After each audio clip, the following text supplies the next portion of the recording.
Okay, best friend mong binabackstab ka at sa'yo yung kamag-anak mong sisiraan ka. Ikaw yung unang sasagot. So, eto ang tanong. Sino ang mas nakakainis? Best friend mong binabackstab ka at bakit for 15 seconds? Ay, bilis mo nakakainis ang best friend mong binabackstab ka dahil hindi mo alam na tinatrader ka na pala. Ang pamilya mo, ang kamag-anak mo, hindi ka lang nila mahal. Pero kamag-anak mo pa rin sila. Ang best friend mo, best friend mo yan, dapat Time! Ikaw na sumagot nung sagot ko. Tama ka. Mas nakaka-bad trip ang best friend mong binabackstab ka dahil ang pamilya mo, yun yung pinili mo. Tanga-tanga ka, hindi mo naintindihan yung tanong. Alam, mas tanga-tanga ka rin. Pareho tayong tanga.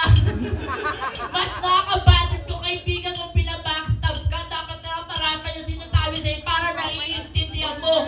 Eh yung kamag-anak mo, Tanga ka nga! Pinili mo nga yung pamilya mo na sinisiraan ka, hindi naman yung best friend mo na binabackstab ka. Ang tanga-tanga mo. Dapat talaga piliin mo yung best friend Stop! mo. hindi pa tayo tapos. Tapos na! Tapos na, ikaw yung tatapusin ko. Okay. So, judges? Ayan ha. So, Okay. diba nako, ang galing talaga ng mga candidate natin. Now, let's have Red. Red.